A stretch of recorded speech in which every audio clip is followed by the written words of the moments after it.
Hey everybody, Jared with Second Life Design.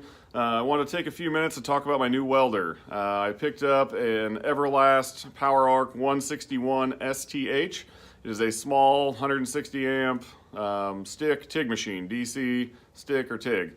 I chose that over a MIG machine. I had a lot of people reach out and ask why I did that. So I want to get into that a little bit and just kind of explain my reasoning, and we'll kind of go from there. So welders, like any other tool, there's going to be advantages and disadvantages to each one. MIG machine is great if you're an entry-level welder. If you're doing quick and dirty things, they're very handy to keep around. You can put flux core in them, and you can just use that for repairs all over the house, farm, whatever. You don't need a ton of experience. You don't have to get anything really clean. You can be moderately clean and you'll be fine. I got a stick machine because I am going to be doing some structural welding on my log trailer. I'm going to be cutting it apart and sleeving it and doing some heavy plug welds, and I wanted really good arc penetration, so I wanted a stick machine. I got the TIG feature, or I went with another reason why I got the stick TIG machine. I'm going to be starting to make my own table bases. I want to make some nice table bases, possibly some chairs, some nice kind of where I want to have nice finished appearance welds. And you can just get better quality appearance with a TIG machine. It's just the way it is. It's a lot more concentrated arc. You can go a lot thinner without chance of burning things out, blowing any holes in anything. So that's mainly why. MIG machines are great. You can do a hell of a lot of things with them. They're good for general repairs, putting little brackets together, repairs around the house, around the farm, whatever. They're really good for that. You don't need a lot of experience. You can use flux core, and you don't need to have any gas. You can just do a lot of good repairs with it. Anything really thick, and I feel more comfortable with a stick machine. And as far as the TIG side, with 160 amps, you can do a whole lot. You can do even larger pieces. You could do some fill passes with a cap pass, following everything up. So I'm pretty confident in that. I could weld thicker material with TIG even, and just do it in multiple passes. So that's mainly why.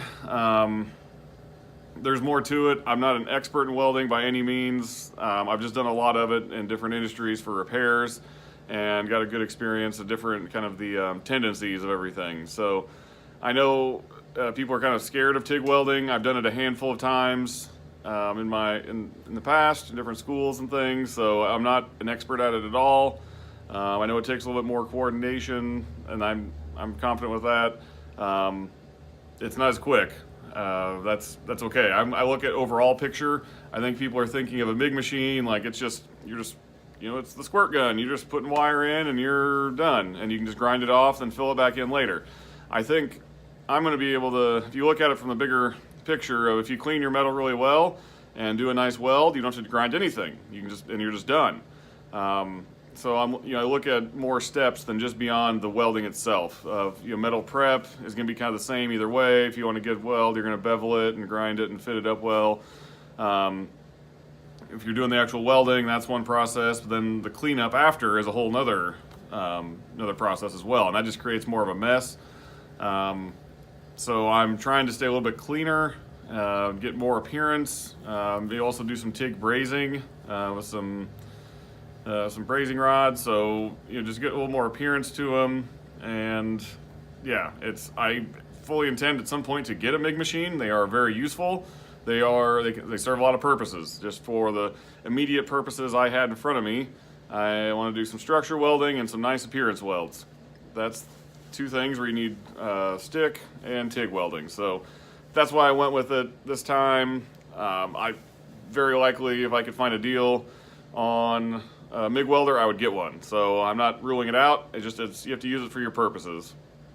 A bandsaw and a table saw are both saws. They do things differently. They have different purposes. Same way with stick, TIG, or MIG welding. So I mean, I don't want to get too much into other detail on MIG terminology, and metallurgy, things like that. I can't speak well on them. I just and speaking from my own experiences and what I want to do with them. So stay tuned. There'll be some more welding content coming out.